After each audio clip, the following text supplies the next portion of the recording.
అందరికీ నమస్కారం అండి.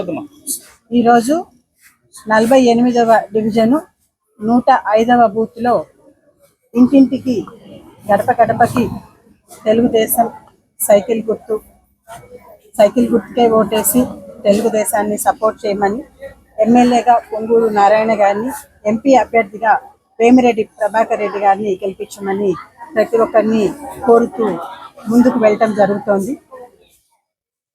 ఈరోజు ప్రత్యేకించి యువత ఈరోజు కలిసిన వాళ్ళల్లో యువత ఎక్కువగా రియాక్ట్ అయ్యితూ కనిపించినారు. ఎందుకంటే గత 5 సంవత్సరాల నుంచి ఎదురు చూస్తూ ఉన్నాం. డిఎస్సి నోటిఫికేషన్ వస్తుంది అని 5 సంవత్సరాలు పూర్తయిపోయినాయి. ఇంతవరకు ఎటువంటి అనౌన్స్మెంట్ రాలేదు. నిరాశ నిస్పృహల్లోకి వెళ్ళిపోతున్నాము.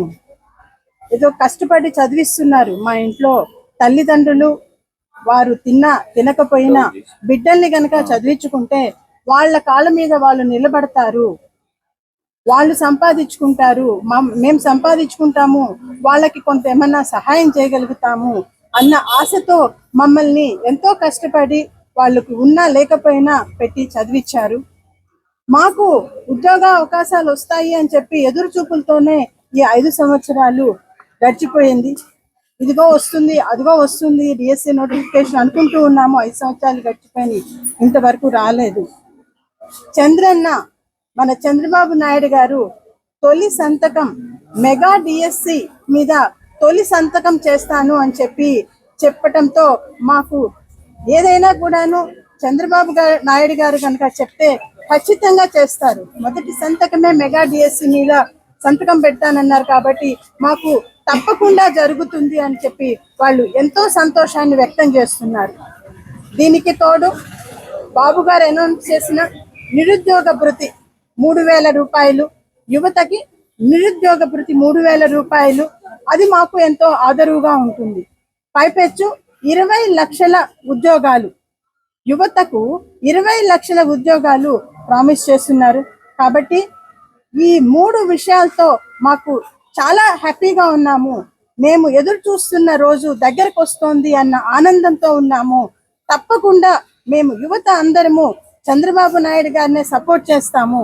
ఎమ్మెల్యేగా నారాయణ గారిని, ఎంపీగా వేమిరెడ్డి ప్రభాకర్ రెడ్డి గారిని మేము బలపరుచుకొని మా తెలుగుదేశం మేము గెలిపించుకొని తప్పకుండా మా ఉజ్వల భవిష్యత్తుకి పునాది వేసుకుంటాము అని ప్రతి ఒక్కరూ ఎంతో ఆత్మవిశ్వాసంతో చెప్తున్నారు. వారి యొక్క నమ్మకానికి, వారి అభిమానానికి నా హృదయపూర్వకమైన ధన్యవాదాలు. మేడం, ఇప్పుడు మహిళలు వాలంటీర్లు దాదాపు ఇప్పుడు 500-600 మంది కూడా టీడీపీలో చేరడం జరిగింది మేడం. అయితే ఏదైతే వైసీపీ నేతలు అంటే వాలంటీర్లు డబ్బులు ఇచ్చి కొంటున్నారని చెప్పి వైసీపీ నేతలు ఆరోపణ చేస్తారు మేడం. డబ్బులు ఇచ్చి కొనేది ఏముందండి? అంటే వాలంటీర్లు ఇప్పుడు ఉన్నది కనుక తీసేస్తాము అని కనుక చంద్రబాబు నాయుడు గారు చెప్తూ ఉంటే వాళ్ళని తీసేసుకొని మళ్ళీ వేరే రకంగా చేస్తారు. అవి ఇవి అపోహలు వేయటము లేకుండా ఉంటే వాళ్ళ మీద ఒక అపోహలు సృష్టించడానికి అర్థం ఉంది. అట్లా ఏం కాదు కదా. వాలంటరీ వ్యవస్థ కంటిన్యూ అవుతుంది అని చెప్పారు. ఉన్న వేతనానికి 5,000ని 10,000 చేస్తామని చెప్పారు. కాబట్టి అసలు అటువంటి మాటే రాదండి.